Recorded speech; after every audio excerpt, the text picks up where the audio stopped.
Pension हमें 66% पिछले महीने का जोड़ के दिया जाए, फैमिली पेंशन 50% और ओल्ड पेंशन को रिवाइज किया जाए, ये मांगे थी। लेकिन पूरी क्या क्या होंगी, यहाँ पर स्क्रीन पे आपने देख पा रहे हैं और कॉलम देख पा रहे हैं। डिमांड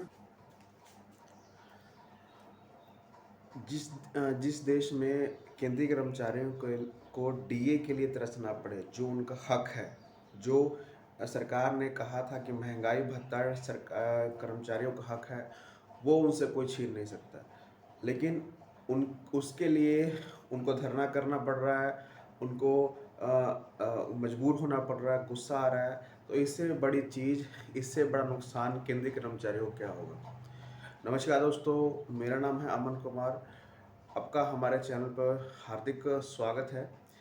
तो कल जो हुआ वो उसने केंद्रीय कर्मचारियों को तोड़ा है। ठीक है।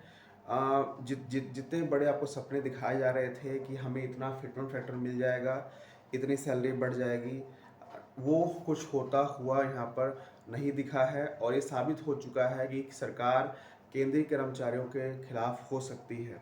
ठीक है। ये वीडियो बहुत ज़्यादा खास होने वाली है। मैं विद प्रूफ दिखाऊंगा और ये साबित कर दूंगा कि ये चीज़ें नहीं होने वाली हैं और आप ये ऑफिशियली चीज़ें हैं। ठीक है। तो पूरा वीडियो जरूर देखिएगा। अगर चैनल पे आप नए हैं, चैनल को आप जरूर सब्सक्राइब कर लें, साथ में आप घंटी का निशान दबा दें ताकि आने वाले वीडियो की नोटिफिकेशन आपको मिल सके, उसका फ़ायदा सबसे पहले आप ले पाएँ। ठीक है। शायद केंद्रीय कर्मचारियों का ये टाइम सही नहीं चल रहा, ये देखते हुए नज़र आ रहा है। ठीक है। चलिए हम अपडेट्स की तरफ बढ़ते हैं। शायद आपको लास्ट वाली अपडेट डीए के रिगार्डिंग है, उसको आप ज़रूर देखिएगा। वो भी चीज़ें आ गई हैं और कौन सी चीज़ें कंफर्म हुई है ये भी मैं बताऊंगा। आपको सपना तो दिखाया जा रहा है 3.833 फिटमेंट फैक्टर का, पर ये नहीं होगा। यहाँ पर रिपोर्ट, ऑफिशियल रिपोर्ट यहाँ पर सामने आई है। पहले मैं थोड़ा सा कैलकुलेशन आपको दिखा दूं जो यहाँ पर सामने आया है, उसको देखकर आप काफ़ी ज़्यादा हैरान होंगे और ये साबित हो जाएगा कि ऐसा कुछ होने वाला नहीं है। ठीक है। आप ये जानते हैं कि 7 CPC में सरकार ने इतिहास की सबसे कम बढ़ोतरी दी थी। ठीक है। क्यों? क्योंकि उस टाइम जो डीए था कितना चला था, 125%। जब हम इसको मर्ज करते हैं तो ये बनता है 2.25। ठीक है। ठीक है। और मैं आपको वो कॉलम दिखाना चाहूँगा, अपनी स्क्रीन पे आप देख पा रहे होंगे, ये सभी वेतन आयोग की बढ़ोतरी है। ठीक है। और 7 CPC में हमें कितनी मिली थी, 14.3। अगर हम इसको कैलकुलेट करते हैं, इसका परसेंटेज निकालते हैं, तो जब हम इसको कैलकुलेट करेंगे तो ये निकलता है कुछ 0.32। ठीक है। 0.32। जब हम 2.25 में 0.32 ऐड करते हैं तो 2.57 मिलता है, जो हमें 7 CPC में मिला था। मतलब 14.3 की बढ़ोतरी यहाँ पर हुई थी। लेकिन 8 CPC में जो सपना दिखाया जा रहा है वो उसकी सच्चाई क्या है, देखिए। अभी आपका डीए चल रहा है 60%, सभी को मालूम है। ठीक है। इसको हम जब कर देते हैं तो 1.6 बनता है। ठीक है।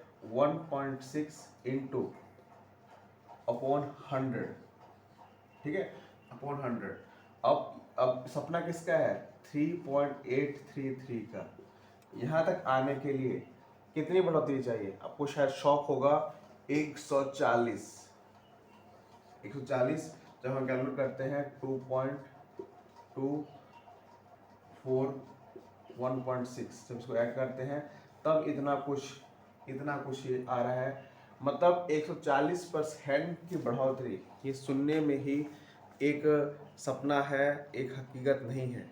ठीक है। अब आपका बच्चा जो है आपसे कहे कि हमें साइकिल नहीं चाहिए, हमें हेलीकॉप्टर चाहिए, तो आप सोचेंगे शायद मेरा बच्चा हेलीकॉप्टर मांग रहा है, हम इसे मोटरसाइकिल दे देते हैं।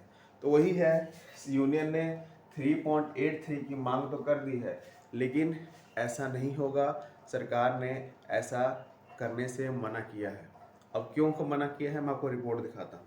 ठीक है। अपनी स्क्रीन पर आप ये एक रिपोर्ट देख पा रहे होंगे। मैं अब यहाँ पर ओपन करूँगा इसे। अपनी स्क्रीन पे आप देख पा रहे होंगे, ये एनडीटी टीवी के एडिटर की तरफ से रिपोर्ट आई है। क्या मांगे थे अपनी स्क्रीन के सामने देखिए। मिनिमम सैलरी हमारी 69,000 होनी चाहिए, फिटमेंट फैक्टर 3.8 होना चाहिए, एनुअल इंक्रीमेंट 6% होना चाहिए, एचआरए का स्लैब 30% स्टार्ट हो, ठीक है। पेंशन हमें 66% पिछले महीने का जोड़ के दिया जाए, फैमिली पेंशन 50% और ओल्ड पेंशन को रिवाइज किया जाए, ये मांगे थी। लेकिन पूरी क्या क्या होंगी यहाँ पर स्क्रीन पे आपने देख पा रहे हैं और कॉलम देख पा रहे हैं। डिमांड फिटमेंट फैक्टर के 3.83, लेकिन यहाँ पर लिखा गया है लाइकली लोअर, इतना नहीं होने वाला, इससे कम होगा, ठीक है, इतना नहीं होने वाला, ठीक है। सच्चाई को समझिए, यहाँ पर लिखा गया है मिनिमम पे 69,000 होने चाहिए, यहाँ पर लिखा है मे सेटल लोअर, 69,000 नहीं होगा, 46,000 के आसपास या 50,000 के आसपास यहाँ पर हो सकता है, ठीक है। साथ में कहा गया है कि 6% एनुअल इंक्रीमेंट, यहाँ पर जवाब लिखा है अनसर्टेन, इसके बारे में कुछ नहीं कहा था, क्योंकि पिछली बार 7 CPC में 5% मांगा था तो 3% मिला था, तो इस बार 6% मांगा है, तो 1% बढ़ा दे, 4% सरकार कर दे, लेकिन यहाँ पर 6% नहीं होने वाला, ठीक है। ओपीएस रेस्टोरेशन हाईली अनलाइकली, ये होने वाला नहीं है, क्योंकि सरकार ने पहले ही मना कर दिया है। हायर एचआरए स्लैब, ये कहता है पॉसिबल है कि एचआरए को बढ़ा दिया जाए, ठीक है। मतलब सारा डाटा आपके सामने है, सारी सच्चाई आपके सामने है, जो चीज़ नहीं होने वाली है वो कंफर्म है, ठीक है।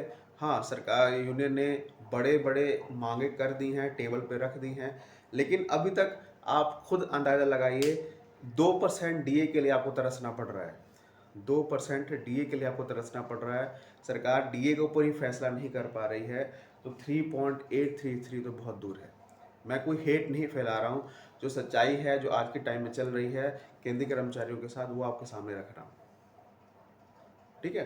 तो ये चीज़ें खबरें आ रही हैं। अगली खबर मैं आपको दिखाना चाहूँगा जो आपके डीए को लेकर है। अब डीए को लेकर सभी यूनियन, अब धरना होने जा रहा है, सब कुछ होने जा रहा है। अब 2% डीए के लिए आप खुद अंदाजा लगाइए।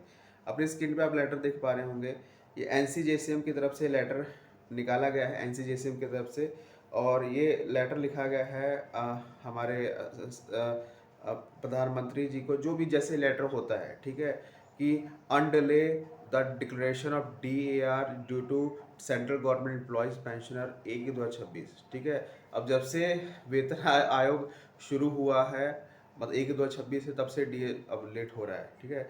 जल्दी से इसको करा जाए, क्योंकि आप सभी जानते हैं कि 1% हो या 2% हो, आपका बजट बिगड़ता ही बिगड़ता है, क्योंकि आपको हर बार हर चीज़ मालूम है कि हमारा 6 महीने के बाद डीए बढ़ना है, आप उस हिसाब से सेटलमेंट करते हैं, ठीक है। तो सरकार ने सब बहुत चीज़ें की, अब पता नहीं सरकार के मन में क्या चल रहा है। कुछ कुछ तो कह रहे हैं कि हमारा डीए मर्ज होने वाला है, इसलिए इतना लेट हो रहा है, सरकार फैसला करने वाले, तो ऐसा कुछ नहीं होने वाला।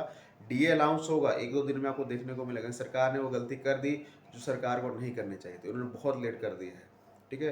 तो लेटर यहाँ पर ये चीज़ें निकली हैं, तो ये अच्छी बात नहीं है शायद केंद्रीय कर्मचारियों के लिए। और यहाँ पर अब देखिए, एक बड़ी मांग यूनियन ने की है। अब जितनी भी मांगे की हैं वो फेयर नहीं लग रही हैं, लेकिन एक मांग यूनियन ने की है आपके डीए के ऊपर, डीए मर्ज करने के ऊपर, डीए 25% जैसे हो आपकी सैलरी में मर्ज कर दिया जाए, ठीक है। क्योंकि आप, मैंने आपको कल एक वीडियो बना के बताया था कि बास्केट को बदला जाएगा, नई नई चीज़ें ऐड की जाएंगी, ठीक है। अपनी स्क्रीन पे आप देख पा रहे हैं उस चीज़ को, इसमें लिखा गया है कि जो डीए की कैलकुलेशन है, जो डीए हक है केंद्रीय कर्मचारियों का, उसका कैलकुलेशन ही बहुत गलत तरीके से किया जा रहा है, ठीक है, उसको बदला जाए। और जैसे ही 8 CPC में डीए 0 हो, ठीक है, उसके बाद जैसे जैसे डीए बढ़े, जैसे डीए 20 से 25% में पहुँचे, वो सैलरी में मर्ज हो जाए ऑटोमेटिकली, ऐसा प्रावधान, ऐसा रूल 8 CPC में लाया जाए। ये जो सरकार के सामने बात रखी गई है, ये काफ़ी हद तक पॉसिबल है और ये हो सकती है, ठीक है। अब हो सकती है, होने में बहुत ज़्यादा अभी अंतर है, सरकार कैसे कैसे डिसीजन लेती है वो यहाँ पर सरकार के ऊपर है, ठीक है। तो सारी इन्फॉर्मेशंस जो हैं आई हैं, काफ़ी ही ज़रूरी है। इसको मैंने आपको समझाया, सारा कैलकुलेशन, ठीक है, वो आपके सामने है, आप ही फैसला लीजिए कितना बढ़ने वाला है, ठीक है। तो तो ऐसी अपडेट्स के लिए चैनल को जरूर सब्सक्राइब करिएगा और इस न्यूज़ को तमाम केंद्रीय कर्मचारियों तक शेयर जरूर करिएगा। धन्यवाद।